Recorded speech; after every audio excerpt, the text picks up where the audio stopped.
L'histoire de Sunjata commence bien avant sa naissance, avec une prophétie mystérieuse. Son père, Nare Magan Konate, était le roi du petit royaume de Kangaba, un des nombreux États du Mandé. Un jour, alors qu'il était assis sous son arbre sacré, un chasseur étranger arriva à sa cour et déclara « Un grand roi naîtra de ton sang, mais il ne viendra pas de l'épouse que tu attends. Épouse une femme au dos voûté, à l'apparence étrange, car c'est d'elle que viendra un enfant plus fort que tous. » Le roi, intrigué mais respectueux des traditions, se souvint de cette prédiction. Quelque temps après, il fit la rencontre de Sogolon Kondé, une femme originaire du royaume de Do. Elle n'était pas belle selon les standards de l'époque. Elle était bossue, avait un regard perçant et une démarche peu gracieuse. Mais le roi se souvint de la prophétie et l'épousa. De cette union naquit un enfant, Sunjata Keita. Mais à la naissance du prince, une terrible rumeur se répandit dans le royaume. L'enfant était infirme. Il ne pouvait ni marcher, ni parler correctement. Il semblait faible, incapable de tenir tête à qui que ce soit. Le roi Nare Magan Konate aimait son fils, mais il mourut alors que Sunjata était encore un enfant. Après sa mort, son autre épouse, Sasuma Berete, s'arrangea pour placer son propre fils, Dankaran Tuman, sur le trône. Sunjata et sa mère furent rejetés, humiliés, traités comme des parias. Ce garçon est une honte. Comment un infirme pourrait-il gouverner un royaume? Les moqueries s'intensifiaient chaque jour. Les femmes du village se moquèrent de sa mère, l'appelant la femme du fils boiteux. Mais Sogolon ne perdit jamais espoir. Elle savait que son fils était destiné à un grand avenir. Un jour, après une énième humiliation, Sunjata demanda à sa mère pourquoi il était condamné à être un fardeau. Elle lui répondit « Mon fils, le temps des chacals passe, mais celui des lions arrive toujours. » Ce jour-là, il fit un serment silencieux. Il marcherait, coûte que coûte. Avec l'aide d'un forgeron, il se fit fabriquer une canne de fer.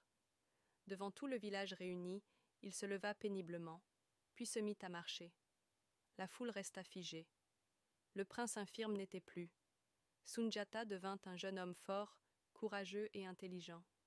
Il grandit en apprenant l'art du combat, de la chasse et de la stratégie.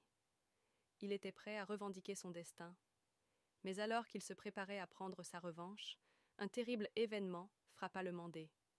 Le royaume voisin, dirigé par le redoutable roi sorcier Soumanguru Kanté, lança une attaque brutale. Kangaba tomba sous sa coupe.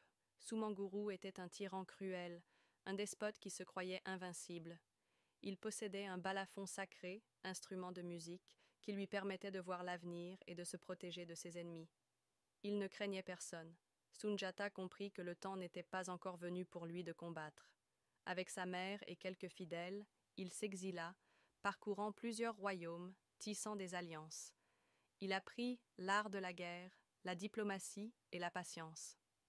Lorsque la nouvelle de l'oppression de Soumanguru se répandit dans toute la région, les peuples opprimés commencèrent à murmurer un nom, Sunjata.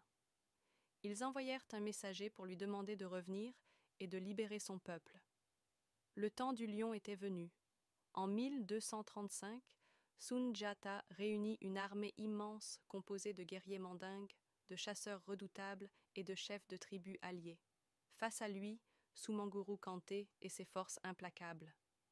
La bataille décisive eut lieu à Kirina. Le combat fut long et intense. Les guerriers de Sunjata frappaient sans relâche, mais Soumanguru semblait invincible. Aucun coup ne l'atteignait.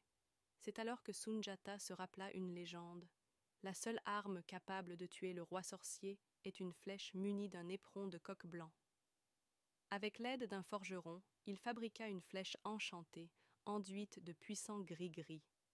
Au cœur de la bataille, il décocha sa flèche en direction du tyran. Touché en plein cœur, Soumanguru vacilla, hurla de douleur et disparut dans la brousse. Le roi sorcier était mort. Le peuple était libre. Après sa victoire, Sunjata devint le Mansa du Mali, roi des rois. Il unifia les royaumes du Mandé, instaura une administration solide et fonda un empire prospère basé sur le commerce, la justice et la paix. Sous son règne, la charte du Mandé fut proclamée, l'un des premiers textes garantissant les droits humains et l'égalité entre les peuples. L'Empire du Mali devint l'un des plus grands et plus riches empires de l'histoire africaine, dominant le commerce de l'or et du sel. Soundiata Keïta régna pendant de nombreuses années. Mais comme tout mortel, son temps arriva. La légende raconte qu'il ne mourut pas. Il disparut dans les montagnes, devenant un esprit protecteur du Mandé.